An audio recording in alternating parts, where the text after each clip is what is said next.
ബലാത്സംഗം, തീവ്രവാദം, രാജ്യദ്രോഹം പോലുള്ള കേസുകളിൽ ഒരാളെ മേൽ ആരോപിച്ചു കഴിഞ്ഞാൽ അയാളുടെ ഭാവി അതോടുകൂടി സ്റ്റക്കായി പോകും.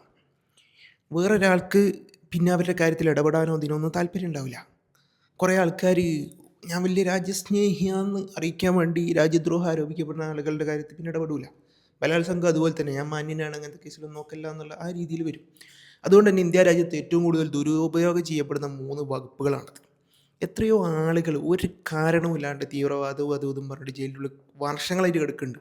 ഒട്ടുമുക്കാലും ആദിവാസി, ദളിത്, മുസ്ലിം വിഭാഗങ്ങളിൽ നിന്നുള്ള ആൾക്കാർ. ഇപ്പോൾ കേരളത്തിൽ നിന്നുള്ള ആൾക്കാർ വരെ ആ ലിസ്റ്റിലുണ്ട്. അപ്പോൾ അങ്ങനെയുള്ള കേസുകളിൽ ഇപ്പോൾ ഉത്തരേന്ത്യയിലൊക്കെ എൻകൗണ്ടറുകൾ നടക്കാറുണ്ട്. ഇടയ്ക്ക് വെടിവെച്ച് കൊല്ലുക, ബലാത്സംഗത്തിലുള്ള പ്രതിയായിരിക്കും, ഭയങ്കര ആഘോഷവും ആരവവുമാണ്. അങ്ങനെ തന്നെ ചെയ്യണം, നമ്മുടെ നാട്ടിലും അത് വരണം.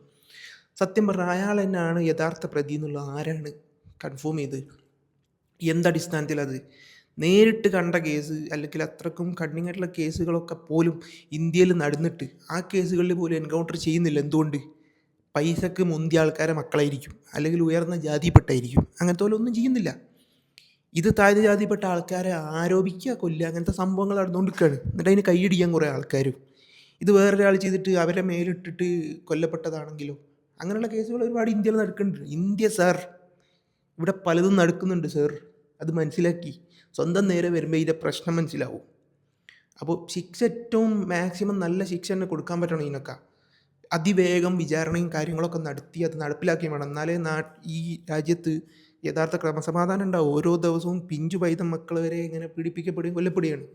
പക്ഷെ അതിന് കൃത്യമായ നടപടിക്രമങ്ങളും അത് പഠനം നടന്നതിന് ശേഷം നടപ്പിലാക്കപ്പെടുകയും വേണം. വിചാരണയും കേസും കോടതിയൊക്കെ കഴിഞ്ഞ് മാനിപ്പുലേറ്റ് ചെയ്ത പ്രതികൾ ശിക്ഷിക്കപ്പെട്ട സംഭവങ്ങളുണ്ട്. പക്ഷേ എന്നാൽ പോലും അവർക്കൊരു അവസരം കൊടുക്കണം.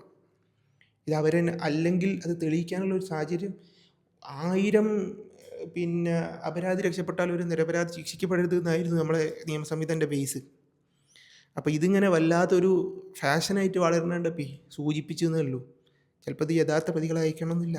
നമ്മളെ രാജ്യമാണല്ലോ, നമ്മളെ രാജ്യത്തു നിന്നില്ല, ലോകത്തെല്ലാം പിടിപാടുള്ള ശക്തികളൊക്കെ അങ്ങനെ ചെയ്യുന്നുണ്ടാവും. അപ്പോൾ അത് മനസ്സിലാക്കിയിട്ട് വേണം ഇങ്ങനത്തെ വിഷയങ്ങളിൽ നമ്മൾ ഇടപെടാൻ.